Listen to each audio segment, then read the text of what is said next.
الحمد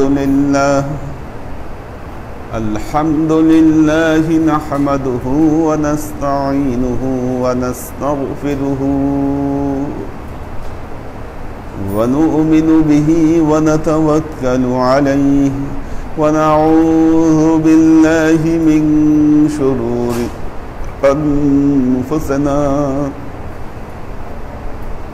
ومن سيئات أعمالنا من يهد الله فهو المهتدي ومن يضلل فلن تجد له وليا مرشدا فنشهد أن لا إله إلا الله وحده لا شريك له ونشهد أن سيدنا وسندنا ونبينا محمدا صلى الله عليه وسلم الذي أرسله الله بالحق بشيرا ونذيرا وداعيا إلى الله بإذنه وسراجا منيرا فصلى الله تعالى عليه وعلى آله وأزواجه وذريته وأهل بيته وأحبابه وأصحابه الأجمعين إلى يوم القيامة.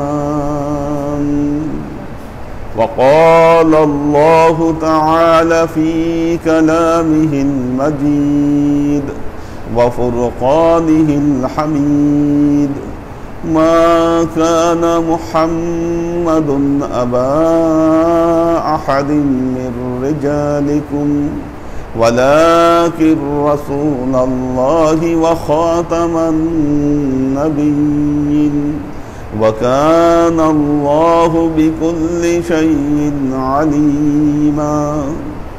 إن الله وملائكته يصلون على النبي يا أيها الذين آمنوا صلوا عليه وسلموا تسليما. صلى الله على محمد صلى الله عليه وسلم. صلى الله على محمد صلى الله عليه وسلم. صلى الله على محمد صلى الله عليه وسلم. আল্লাহর আশিক ও সালেক বৃন্দ, আজকে 21শে রমজান আমরা পার করলাম। 21শে রমজানের দিন চলে গেল। 21শে রমজান ছিল মাওলায়ে কায়নাত হযরত আলী রাদিয়াল্লাহু তাআলা আনহুর শাহাদত বার্ষিকী। তিনি এই দিনেই শাহাদত বরণ করেছিলেন। 19শে রমজান আততায়ীর হাতে তিনি আহত হন। 19শে রমজান আহত হন, তাকে ছুরিকাঘাত করা হয়। এরপর থেকে অসুস্থ অবস্থায় ছিলেন এবং 21শে রমজান দিনের বেলায় তিনি ইন্তেকাল করেন।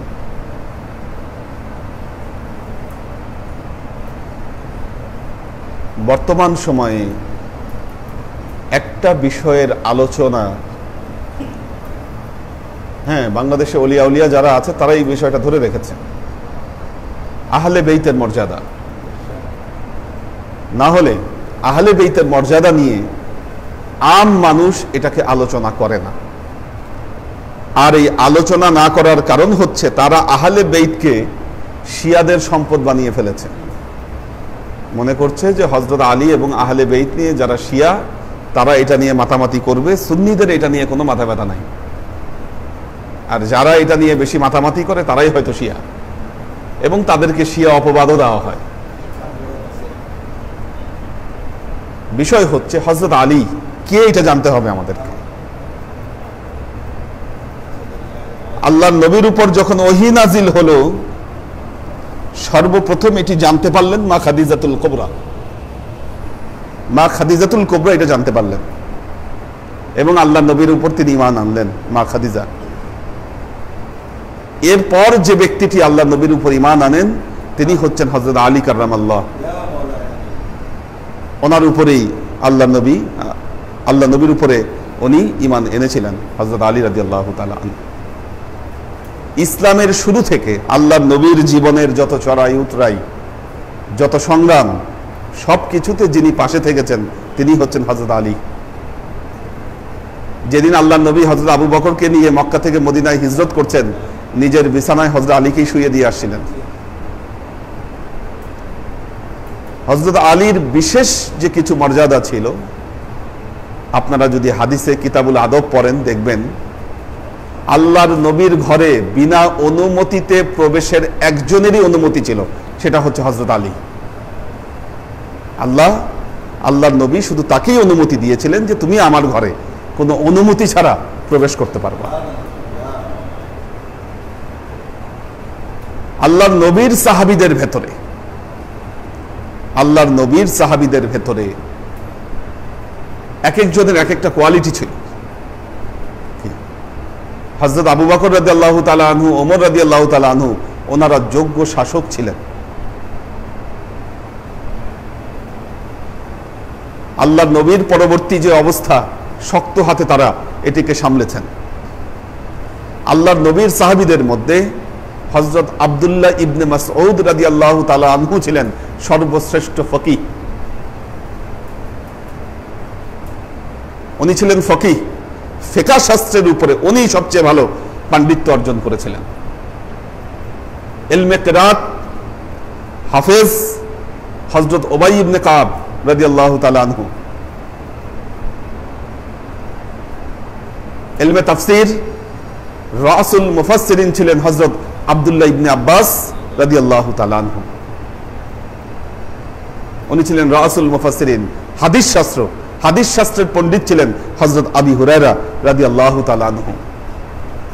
ঠিক তেমনি আল্লাহর নবীর সাহাবীদের মধ্যে ইলমে মারিফতের সবচাইতে বড় পাণ্ডিত্য অর্জন করেছিলেন হযরত আলী রাদিয়াল্লাহু তাআলা আনহু। ইলমে মারিফতে ওনার মতো পণ্ডিত সাহাবীদের মধ্যে আর কেউ ছিল না। আল্লাহর নবীর পুরো মারিফত তিনি ধারণ করেছিলেন। এই জন্য আল্লাহর নবীর বিখ্যাত হাদিস তিনি বলেছিলেন, আনা মাদিনাতুল ইলম ওয়া আলিয়্যু বাবুহা, আমি হচ্ছি জ্ঞানের নগরী আর এই নগরীর দরজা হচ্ছে হযরত আলী।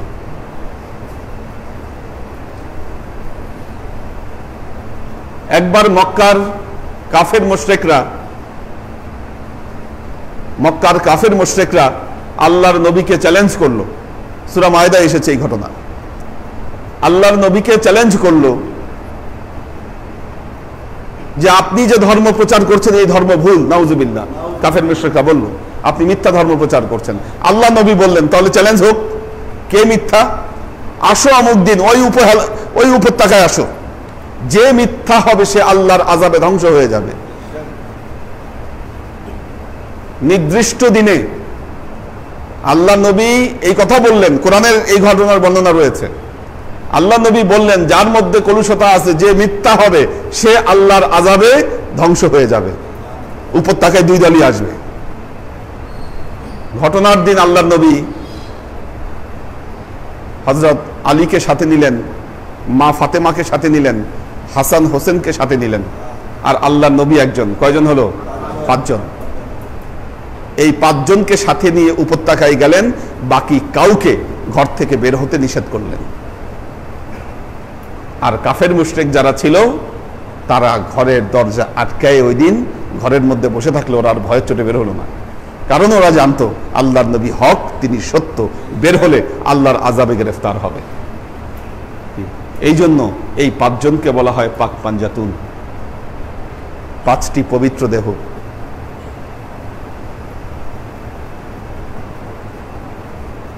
আল্লাহ নবীর উপর যখন আহলে বেইতের পবিত্রতার আয়াত নাজিল হলো, সূরা আহজাবে ইউরিদুল্লাহু লিইযহিবা আনকুমুর রিজ্জা আহলাল বাইত ওয়া ইতাহহিরাকুম তাতহীরা। আল্লাহ এই আহলে বেইতকে পুত পবিত্র করে দিতে চান এবং এই আহলে বেইতের সদস্যদের কাছ থেকে সমস্ত পঙ্কিলতাকে আল্লাহ দূরভূত করে দিতে চান। আল্লাহ চান এদেরকে পুত পবিত্র করতে। লিইযহিবা আনকুমুর রিজ্জা আহলাল বাইত ওয়া ইতাহহিরাকুম তাতহীরা। তাদেরকে আল্লাহ পুত পবিত্র করে দিতে চান। এই আয়াত যখন নাজিল হলো তখন আল্লাহ নবী তার ঘরের মধ্যে হযরত আলীকে ডাকলেন, মা ফাতেমাকে ডাকলেন, হাসান হোসেনকে ডাকলেন। সহিহ মুসলিমের হাদিস। তাদেরকে নিজের চাদরের মধ্যে আল্লাহ নবী জড়ায় ধরলেন এবং বললেন, হা উলাই আহলে বেইতি, এরাই হচ্ছে আমার আহলে বেইত।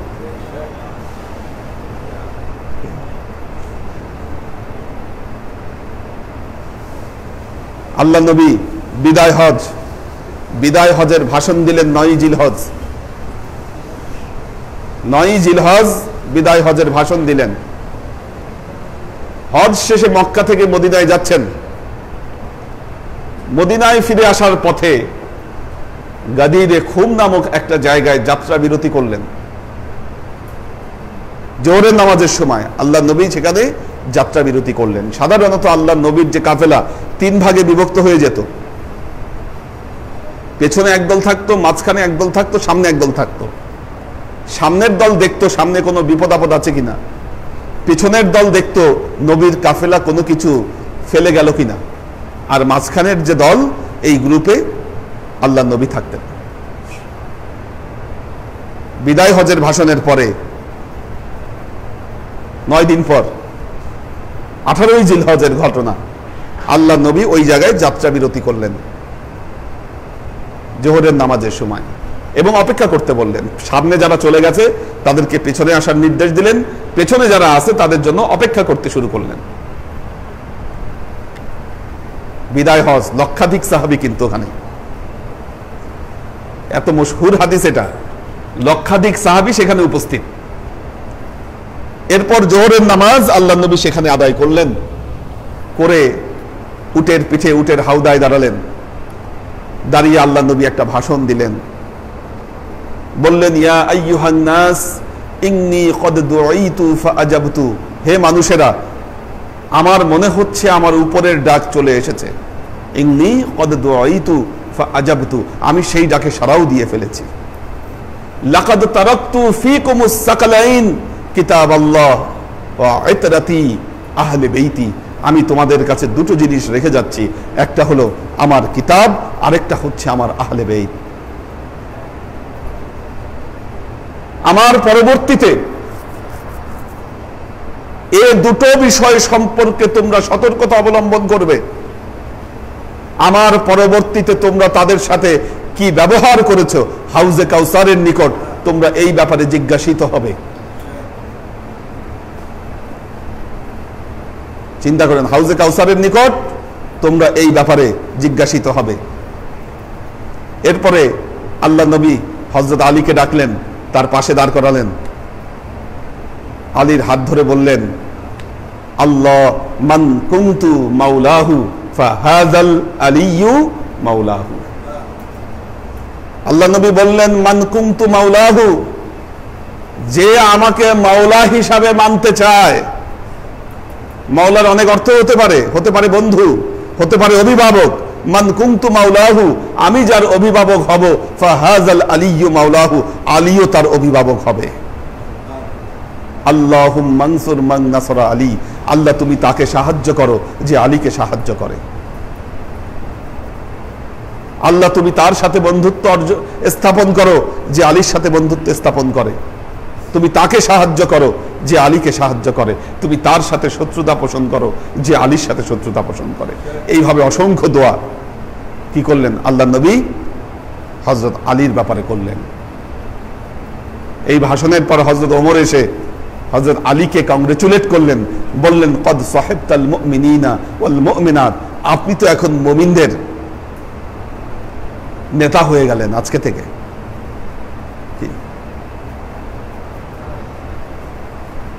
এই জন্য হযরত আলীকে বলা হয় মাওলা আলী।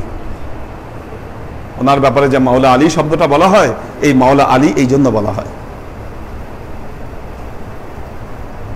আল্লাহর নবীর ইন্তেকালের পর দেখেন হযরত আলীর যে বেলায়েত, আল্লাহর নবী লক্ষাধিক সাহাবীর সামনে যে বেলায়েত তাকে দান করলেন, ওই বেলায়েত তো কাল কিয়ামত পর্যন্ত সেই বেলায়েত স্থির রয়েছে। এটা এই বেলায়েতকে পরিবর্তন করার ক্ষমতা কারো নাই, যে বেলায়েত হযরত আলীকে দিয়ে গেছেন আল্লাহর নবী। এবং এটাই হচ্ছে ইমামতের ধারা। ইমাম, আমরা একটা শব্দ ব্যবহার করি ইমাম, ইমাম হচ্ছে এনারা। আল্লাহর নবীর পরবর্তীতে মুসলিম জাহানের খলিফা হলেন হযরত আবু বকর রাদিয়াল্লাহু তাআলা আনহু, এরপর হযরত ওমর হলেন, এরপর হযরত ওসমান হলেন, তারপর কি হলো? খেলাফত আর ইমামত এক হয়ে গেল। আজকের দিনে সমস্যা হচ্ছে যারা এই দুইটার একটাকে মানতে পারছে না, তারাই তাদের নিজেদের মধ্যে ডিভাইডেশন তৈরি করেছে। প্রবলেমটা কোথায় দেখেন, কি একদল খলিফা মানছে, ইমাম মানছে না, আরেক দল ইমাম মানছে, খেলাফত মানছে না। প্রবলেমটা দেখেছেন? দুটো কিন্তু দুই পোস্ট, একটা হচ্ছে পলিটিক্যাল পোস্ট, একটা হলো রিলিজিয়াস পোস্ট। ব্যাপারটা বুঝছেন কিনা? হযরত আলীর ইমামত ছিল, এটা রিলিজিয়াস পোস্ট, আর হযরত আবু বকর রাদিয়াল্লাহু তাআলা আনহু তিনি যে খলিফা হয়েছিলেন, এটি ছিল পলিটিক্যাল পোস্ট। আমরা এই দুটোর মধ্যে সংঘর্ষ এনে ফেলেছি। এই জন্য আজকে পৃথিবীতে কেউ শিয়া, কেউ সুন্নি এই নামে নিজেদেরকে নামকরণ করছি। আপনার দুইটাকে মেনে নিতে কোনো সমস্যা আছে? আর আপনি যদি ইমামতকে না মানেন, একটা কথা মনে রাখবেন, এলমে মারেফতের জগতে আপনি জীবনেও প্রবেশ করতে পারবেন না। আল্লাহর রাসূল পর্যন্ত আপনার রুহানি নেসবত কখনো হবে না, আপনি আল্লাহর পরিচয় লাভ করতে পারবেন না।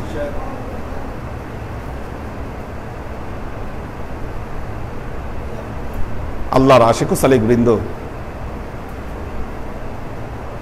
দেখেন আহলে বেতকে অস্বীকার করবেন কি দিয়ে?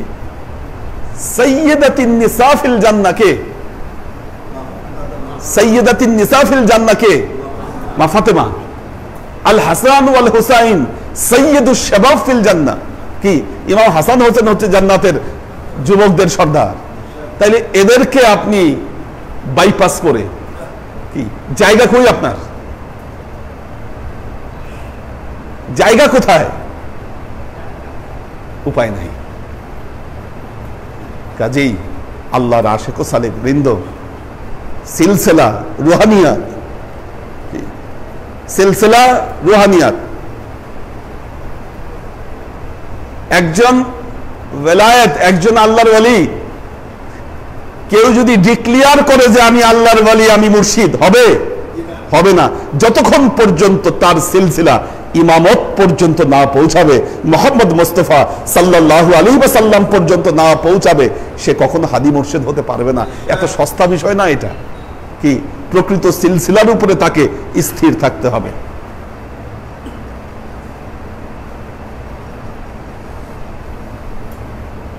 আল্লাহর আশিক ও সালেক বৃন্দ,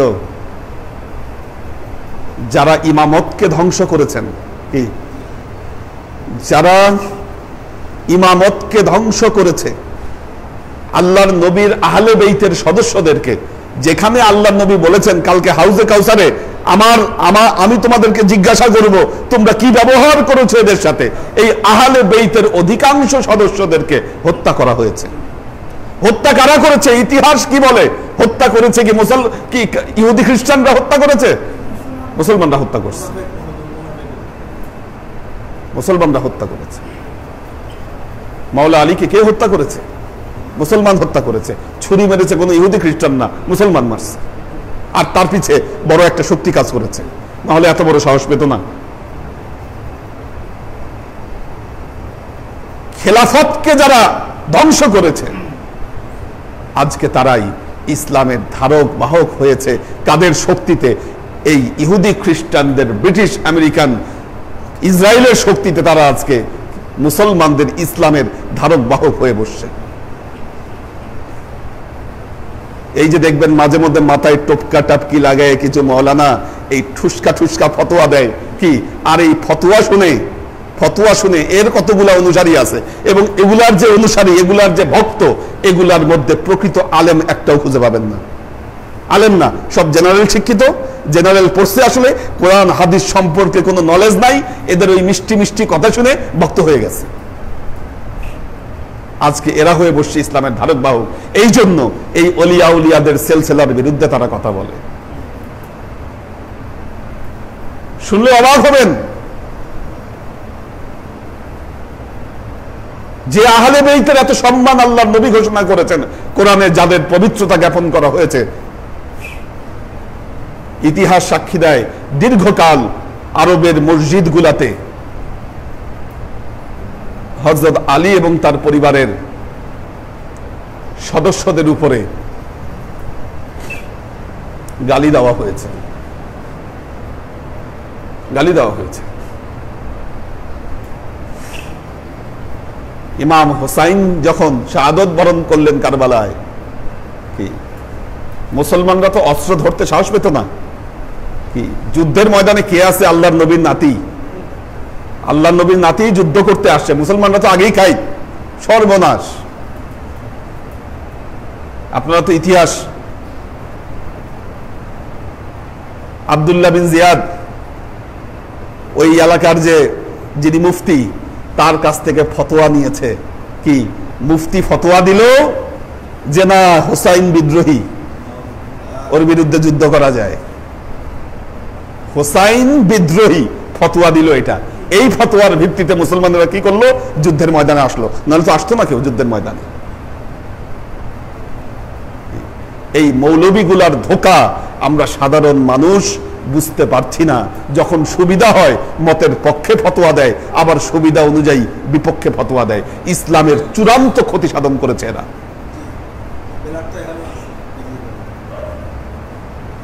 কাজী আল্লাহর আশিক ও সালেক বৃন্দ, যদি সত্যি আল্লাহর সাথে সম্পর্ক স্থাপন করতে চান, ভেলায়েতের সোহবতে না আসা পর্যন্ত আপনি আরেফ বিল্লাহ, আল্লাহর পরিচয় লাভে আপনি কোনোদিন সক্ষম হবেন না। আল্লাহ আমাদেরকে তৌফিক দান করুন। দেখি দরকার আছে।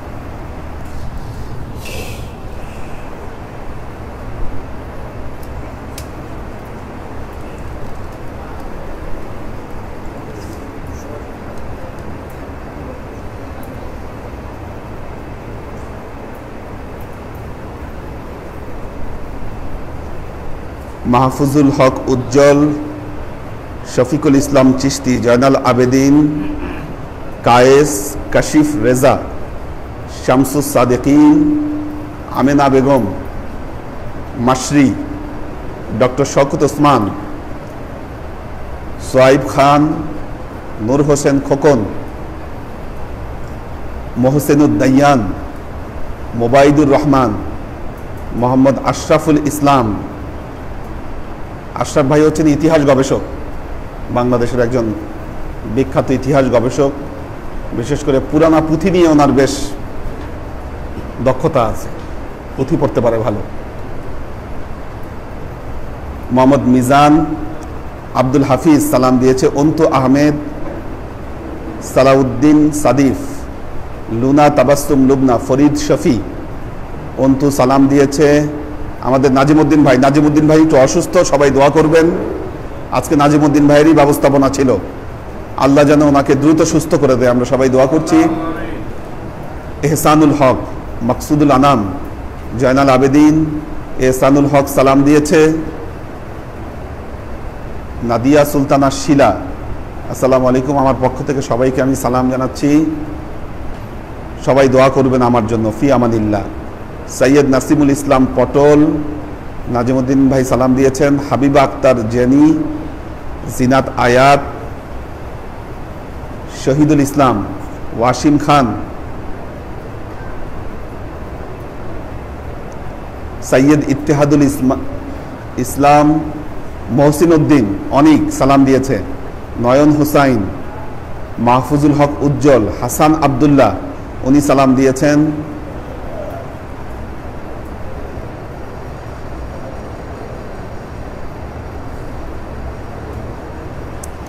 আমাদের আশরাফুল ইসলাম ভাই বলেছে, একজন শিক্ষিত আধুনিক পীর সাহেব তার নিজস্ব আমল আখলাক ও প্রশিক্ষণ পদ্ধতি বেদাতি পীরদেরকে পথে আনার মতো একটি অনুকরণীয় ধারা। মসজিদের ভেতরে বসে দিন প্রশিক্ষণ সত্যিকারের ধারা। শুভ কামনা সবার জন্য। অনেক ধন্যবাদ আশরাফুল ইসলাম ভাই। আশিকুর রহমান মুস্তাজির, আব্দুস সাত্তার, একে আজাদ, মাকসুদুল আনাম দোয়া চেয়েছে, একটু অসুস্থ মাকসুদ, পায়ে ব্যথা, তার পায়ে ব্যথা। পায়ে ব্যথা মনে অনেকেরই হচ্ছে। আমিও আজকে নামাজের শুরুতে পায়ে ব্যথা অনুভব করতেছিলাম, এই ডান পায়ে ব্যথা পাচ্ছিলাম, কিন্তু নামাজে দাঁড়ানোর পর সব ঠিক হয়ে গেছে, এখন আর ব্যথা অনুভব করছি না। সৈয়দ ইত্তেহাদুল ইসমাইল, আসসালামু আলাইকুম হুজুর, আমার মা ও আমার বোন কোরআন খতম দিয়েছে, দোয়া করবেন সবার জন্য, ফি আমানিল্লাহ। সিয়াম মারজান, আসসালামু আলাইকুম হুজুর, আমার ভাগিনা হাসপাতালে চিকিৎসারত, ওর জন্য দোয়া চাই। আমাদের খানু ভাইয়ের নাতি হসপিটালে ভর্তি, দোয়া করবেন সবাই। জিনাত আয়াত, আসসালামু আলাইকুম হুজুর, মিলি ফুপি আর আম্মু সালাম দিয়েছে, দোয়া করবেন। নাসিমা তালুকদার, মহসিন মুহাদ্দিস শফিকুল ইসলাম, নাসিমা তালুকদার সালাম দিয়েছেন। সালাউদ্দিন সাদিফ, এবাদত হোসাইন সালাম দিয়েছে। কবির হোসেন, মোহাম্মদ আলাউদ্দিন মিয়া, সেলিম চিশতি উনি আছেন। দীপা উষা, সেলিম চিশতি সালাম দিয়েছে। মাকসুদ ওমর, ফাহিম আয়মান সালাম দিয়েছে। জহুরা খসনুর আলপনা, রাবেয়া ওমর, আব্দুর রহিম শান্ত, মৃধা খান, লুনা তাবাসসুম লুবনা সালাম দিয়েছে। আচ্ছা, হাবিবুর রহমান বলেছে, আসসালামু আলাইকুম হুজুর, মসজিদের রেস্ট্রিকশনের জন্য আমি যে এলাকায় থাকি সেখানে করোনা রোগী বেড়েছে, তাই আমি বাসায় এতেকাফে বসেছি, দোয়া চাই। হ্যাঁ, ফি আমানিল্লাহ, বাসার দ্বারা নফল এতেকাফ হবে, সুন্নতে মুআক্কাদা নয়। কিন্তু যেহেতু আমরা করছি আমাদের মসজিদে এতেকাফ, আর আপনি যেহেতু আমাদের সাথে যুক্ত, ইনশাল্লাহ এর দ্বারা আপনার সুন্নতে মুআক্কাদা এতেকাফের হক আদায় হয়ে যাবে। শাকেরা আফজারা, শামসুল ফারিকিন, মাইনুল ইসলাম সালাম দিয়েছে, দোয়া চেয়েছে সবার জন্য। পর্ণা বিনতে কাদির, আমি মরহুম হুজুরের জন্য 2 কোরআন খতম করেছি ইনশাল্লাহ, আমাদের ইব্রাহিম ভাই। কামাল পাশা, পপি আরা জামান সুমি সালাম দিয়েছে। কামাল পাশা, আসসালামু আলাইকুম, দোয়ার দরখাস্ত করবেন, দোয়া করবেন, ফি আমানিল্লাহ। সোহেল রানা, মোহাম্মদ শামসুল ফারিকিন, আসসালামু আলাইকুম হুজুর, আজকে প্রথমবার কোরআন খতম দিয়েছি, মাশাল্লাহ, আমার জন্য দোয়া করবেন, আল্লাহ যেন আমার এই কোরআন খতম কবুল করে। জাস্ট মাশাল্লাহ, খুব খুশি হইলাম, প্রথম যেহেতু কোরআন খতম। কামরুল হাসান রানা, মোহাম্মদ টিটু খান, নাদিয়া সুলতানা শিলা, হুজুর আমার একটা কথা জানার ছিল। কথাটা হলো, মসজিদে নাপাক অবস্থায় যাওয়াটা গুনাহ হয় আমার জানা মতে। হুজুর, এটা গুনাহ না, আমরা যেখানে বসি সেটা তো পুরোটাই মসজিদ, যাওয়াটা কি অনুমতি আছে? আমার জানা মতে নামাজ অবস্থায় মসজিদে যাওয়াটাই গুনাহ। হ্যাঁ, মসজিদ হচ্ছে যেই জায়গাটা মসজিদ হিসাবে এজনে আম করা হয়েছে, ওই জায়গার মধ্যে যাওয়া যাবে না। যেখানে মানুষ নামাজ পড়ে, মসজিদ শব্দের অর্থ হলো সেজদার স্থান, সেই জায়গায় যাওয়া যাবে না, সেখানে গেলে গুনাহ হবে। রাবেয়া ওমর, হুজুর আসসালামু আলাইকুম, আমাদের সবার জন্য দোয়া করবেন। আসসালামু আলাইকুম হুজুর, পীরমা আম্মাজান দোয়া করবেন, আমরা আহলে বেতকে সম্মান এবং ইজ্জত করতে পারি, ফি আমানিল্লাহ। মোহাম্মদ শামস, আচ্ছা, শাকেরা আফজারা, ওয়াসিম খান সালাম দিয়েছে।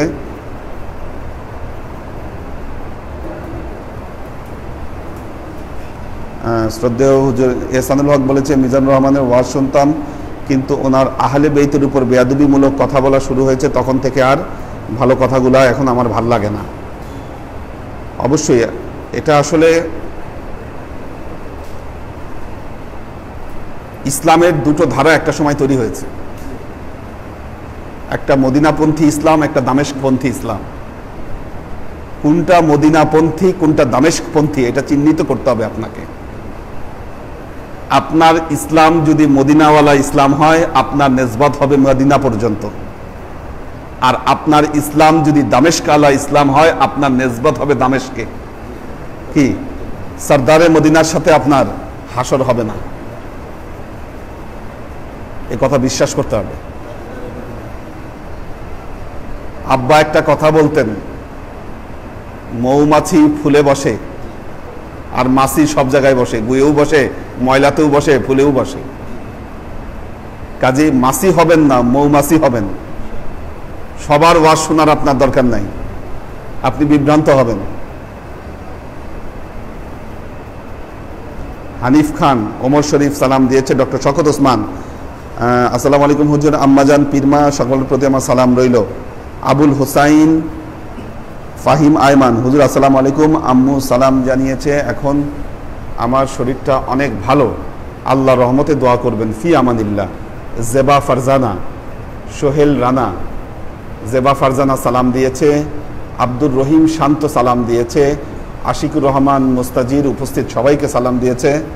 মোহাম্মদ মিজান, আসসালামু আলাইকুম, আজকে সোলেমান কাকার নাতি হাবিব হানিফ ভাইয়ের ছেলে হানিফ ভাইয়ের সাথে 20 রাকাত নামাজ আদায় করেছে, তার জন্য দোয়া করবেন। মাশাআল্লাহ, ওই হানিফের ছেলে আর কি, আমাদের সুলাইমান ভাইয়ের নাতি। শাকেরা আফজার, আসসালামু আলাইকুম হুজুর, যাদের উপর রোজা ও নামাজ ফরজ হয়নি এমন বাচ্চারা রোজা রাখলে সেটা কি নফল রোজা হিসাবে কবুল হবে? জি, সেটা নফল রোজা হিসাবে কবুল হবে, এবং আপনারা বাচ্চাদেরকে 2-1টা করে রোজা রাখাবেন, এটা ইসলামের নিয়ম।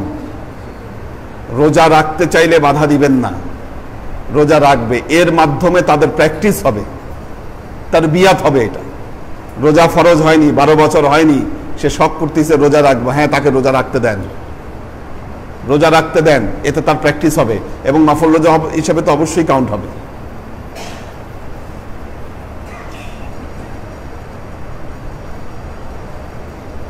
আচ্ছা, জহুরা খুশনুর আলপনা, হুজুর আসসালামু আলাইকুম। মানিক হুসাইন, হুজুর আসসালামু আলাইকুম।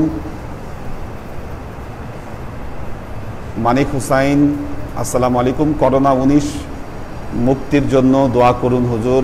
অবশ্যই আমরা প্রতি মুহূর্তে দোয়া করছি, আল্লাহ সবাইকে রক্ষা করুন, আল্লাহ হেফাজত করুন সবাইকে। হ্যাঁ, বয়াত হবে একজন, আসো, ইয়া দাও, যে হ্যাঁ থাকতেই পারে, তুমি ইয়া দিয়ে ঘুরে ঘুরে দেখো, বসো, ইয়াটা দাও।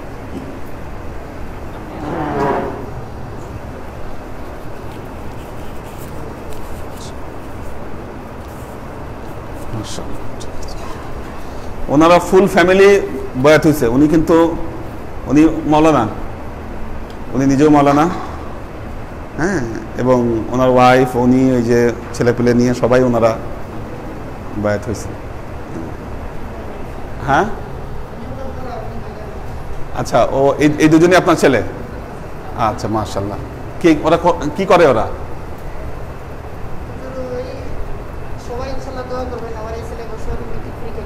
মাশাআল্লাহ, আল্লাহ কবুল করুন। আচ্ছা আচ্ছা, যাক, আল্লাহ ভরসা, আল্লাহ কবুল করুন। ধরো, আউযু বিল্লাহি মিনাশ শাইতানির রাজীম, বিসমিল্লাহির রহমানির রহিম।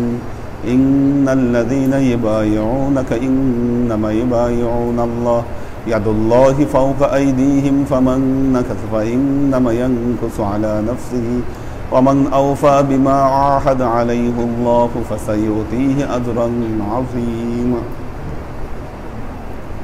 বিসমিল্লাহির রহমানির রহিম।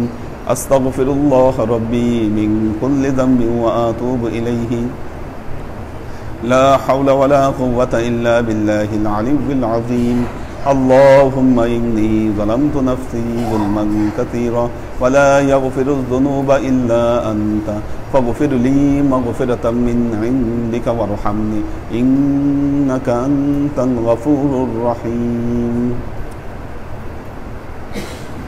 বিসমিল্লাহির রহমানির রহিম। লা ইলাহা ইল্লাল্লাহু মুহাম্মাদুর রাসূলুল্লাহ সাল্লাল্লাহু আলাইহি ওয়াসাল্লাম। আশহাদু আল লা ইলাহা ইল্লাল্লাহু ওয়াহদাহু লা শারীকা লাহু ওয়া আশহাদু আন্না মুহাম্মাদান আবদুহু ওয়া রাসূলুহু। আমানতু বিল্লাহি ওয়া মালাইকাতিহি ওয়া কুতুবিহি ওয়া রুসুলিহি ওয়াল ইয়াউমিল আখিরি ওয়াল কদরি খাইরিহি ওয়া শাররিহি মিনাল্লাহি তাআলা ওয়াল বা'সি বা'দাল মাউত। ইয়া আল্লাহ ইয়া রহমান ইয়া মালিক, আমি আমার জীবনে সগীরা কবিরা, শিরকি বেদাতি, কাফিরি মুশরিকি, জাহিরি বাতিনি, ইচ্ছায় অনিচ্ছায়, জানা অজানায় যত ধরনের গুনাহ করেছি সমস্ত গুনাহ থেকে এই মুহূর্তে তোমার দরবারে তাওবাতুন নাসুহা করছি। তাওবায়ে নাসুহা বলতে হযরত আলী রাদিয়াল্লাহু তাআলা আনহু এর জন্য যে 6টি শর্তকে উল্লেখ করেছেন, আমি সেই 6টি শর্তের ভিত্তিতে তোমার দরবারে তওবা গ্রহণ করছি। অর্থাৎ মৌখিকভাবে আমার বিগত জীবনের সমস্ত গুনার জন্য তোমার দরবারে ক্ষমা প্রার্থনা করছি। অন্তরের অন্তঃস্থল থেকে আমার বিগত জীবনের সমস্ত গুনার জন্য অনুশোচিত হচ্ছি। ভবিষ্যতে কখনো কোনোদিন তোমার শরীয়ত বিরোধী কোনো কাজে লিপ্ত হব না সে বিষয়ে দৃঢ় সংকল্প করছি। ইয়া আল্লাহ, আমি আমার বায়াত পূর্ববর্তী জিন্দেগিতে আমার ইচ্ছায় অনিচ্ছায় তোমার দিন শরীয়তের অনেক ক্ষতি করে ফেলেছি। বায়াত পরবর্তী জিন্দেগিতে সেই ক্ষতিগুলোকে পূরণ করে দেওয়ার আপ্রাণ চেষ্টা করব। ইয়া আল্লাহ, আমি আমার বায়াত পূর্ববর্তী জিন্দেগিতে আমার ইচ্ছায় অনিচ্ছায় তোমার হক্কুল ইবাদের অনেক ক্ষতি করে ফেলেছি। বায়াত পরবর্তী জীবনে সেগুলোকে পূরণ করে দেওয়ার আপ্রাণ চেষ্টা করব। ইয়া আল্লাহ, আমি আমার বায়াত পূর্ববর্তী জীবন তোমার নাফরমানিতে কাটিয়েছি, তাই বায়াত পরবর্তী জীবনে এতাআতের মাধ্যমে সেই নাফরমানির ক্ষতিপূরণ করে দেব ইনশাআল্লাহ। ইয়া আল্লাহ, আমি মোট 12টা বিষয় নিয়ে পৃথিবীতে এসেছি, তার মধ্যে 8টি সমস্যা এবং 4টি নিয়ামত।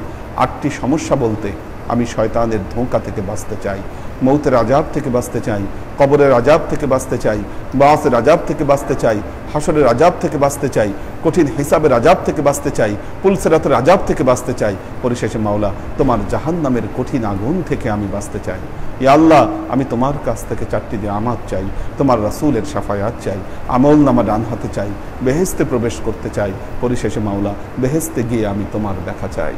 এই 8টি সমস্যা থেকে মুক্তি এবং 4টি নিয়ামত হাতে পাওয়ার জন্য আল্লাহ আজকে তোমার দরবারে এই পীর সরদারের হাতে হাত রেখে মুহাম্মদী তরিকা অনুযায়ী এই শর্তের উপরে বায়াত গ্রহণ করছি। আজীবন এই পীর সরদারের সাথে ছায়ার মতো লেগে থেকে তার নির্দেশিত পথ অনুযায়ী শরীয়ত সম্মতভাবে আমার জীবনকে অতিবাহিত করব। আমার জীবনের শেষ কালেমা হবে লা ইলাহা ইল্লাল্লাহু মুহাম্মাদুর রাসূলুল্লাহ সাল্লাল্লাহু আলাইহি ওয়াসাল্লাম।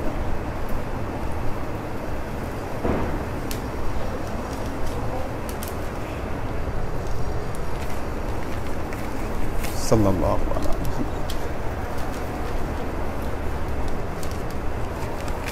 সাল্লাল্লাহু আলা মুহাম্মাদ। ও উনি হ্যাঁ, আচ্ছা আচ্ছা, আল্লাহ اللهم آمين. ربنا ظلمنا أنفسنا وإن لم تغفر لنا وترحمنا لنكونن من الخاسرين. ربنا تقبل منا إنك أنت السميع العليم وتب علينا إنك أنت الغفور الرحيم. سبحان ربك رب العزة عما يصفون، سلام على المرسلين والحمد لله رب العالمين. واجعل آخر كلمتنا عند الموت لا إله إلا الله محمد رسول الله صلى الله عليه وسلم.